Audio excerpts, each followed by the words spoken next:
Hello viewers, আসসালামু আলাইকুম। জিয়াসান টেকনোলজির পক্ষ থেকে আমি জাহিদ আবার নতুন একটা ইন্টারেস্টিং ভিডিও নিয়ে আপনাদের সামনে হাজির হলাম। আশা করি ভিডিওর থাম্বনেল দেখে বুঝতে পারছেন আজকে ভিডিওটি কতটুকু ইন্টারেস্টিং হতে যাচ্ছে। যার মাধ্যমে আপনারা শিখতে পারবেন আপনাদের জিমেইল অ্যাকাউন্ট অথবা গুগল অ্যাকাউন্টে আপনার নিজস্ব প্রোফাইল পিকচার এড করতে চান, তাহলে আজকের এই ভিডিওটি আপনার জন্য। আপনি যদি এই ভিডিওটি কন্টিনিউ করেন তাহলে আপনি নিজে আপনার জিমেইল অ্যাকাউন্টে আপনার প্রোফাইল পিকচার সেভ করতে পারবেন। তার জন্য আমাদেরকে যা করতে হবে সেই প্রসেসগুলো আপনাদেরকে সুন্দর করে দেখিয়ে দেওয়ার চেষ্টা করব। তো চলুন কথা না বাড়িয়ে মূল কাজে ফিরে যাওয়া যাক। প্রথমে আমরা আমাদের ফোন থেকে জিমেইল অ্যাপসে একটি ক্লিক করব। জিমেইল অ্যাপসে ক্লিক করার পর এমন একটা ইন্টারফেস আপনার সামনে আসবে। আপনারা কি করবেন, এখান থেকে একদম উপরে এখানে একটি ক্লিক করবেন।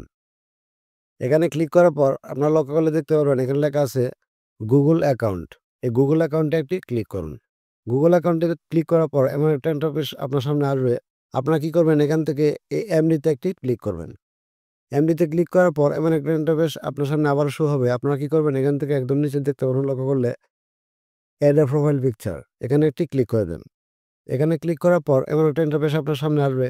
আপনাকে গুগল সাজেস্ট করতেছে যে এখান থেকে আপনার মন মতো একটি পিকচার এড করতে পারেন, অথবা আপনি যদি চান আপনার ডিভাইস থেকে আপনার নিজের একটি পিকচার এড করবেন, তাহলে আপনারা কি করবেন, এখানে ডিভাইসে একটি ক্লিক করবেন। ডিভাইসে ক্লিক করার পর এমন একটা ইন্টারফেস আসবে। আপনারা কি করবেন, এখান থেকে browser or take a photo, এখানে একটি ক্লিক করুন। এখানে ক্লিক করার পর এমন একটা ইন্টারফেস আসবে। আপনারা কি করবেন, এখান থেকে মিডিয়া পিকার, এখানে ক্লিক করবেন। এখানে ক্লিক করার পর আপনার গ্যালারিতে যত ফটো আছে সবগুলো এখানে চলে আসছে। আপনারা চাইলে এখান থেকে ছবি দিতে পারবেন। তো আমি আমার সুবিধার্থে এখানে ফটো থেকে আমি এই পিকচারটি সিলেক্ট করব। সিলেক্ট করার পর আমার পিকচারটি আপলোডিং হচ্ছে।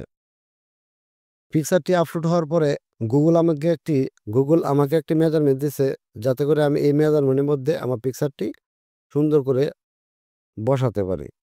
তো আমি সেক্ষেত্রে আমার পিকচারটি আমি সুন্দর করে বসিয়ে দেব। ধরেন এভাবে আমি আমার পিকচারটি বসিয়ে দিলাম। তারপর আপনারা কি করবেন, এখান থেকে নেক্সট বাটনে একটি ক্লিক করুন। নেক্সট বাটনে ক্লিক করার পর এমন একটা ইন্টারফেস আসবে। আপনারা কি করবেন, এখান থেকে সেভ অ্যাজ প্রোফাইল পিকচারে একটি ক্লিক করুন। ক্লিক করার পর একটু অপেক্ষা করুন। সেভ হওয়ার পর আপনার প্রোফাইলটি এখানে সেভ হয়ে গেছে জিমেইল অ্যাকাউন্টে। তো আমরা যদি ব্যাক করে চলে আসি, তাহলে আপনারা দেখতে পারবেন লক্ষ্য করলে একদম উপরে আমার পিকচারটি সেভ হয়ে গেছে। তো এইভাবে চাইলে আপনারা আপনাদের জিমেইল অ্যাকাউন্টের প্রোফাইল পিকচার এড করতে পারেন।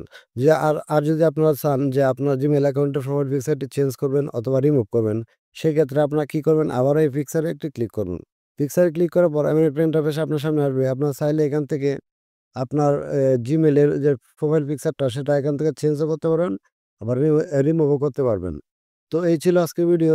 যদি ভিডিওটি ভালো লেগে থাকে তাহলে আমার চ্যানেলটি সাবস্ক্রাইব করে পাশে থাকা বেল আইকনটি বাজিয়ে রাখুন পরবর্তী ভিডিওর নোটিফিকেশন সবার আগে পাওয়ার জন্য। আবারও দেখা হবে এমন ইন্টারেস্টিং অন্য কোনো ভিডিওতে। সেই পর্যন্ত ভালো থাকুন, সুস্থ থাকুন। আসসালামু আলাইকুম।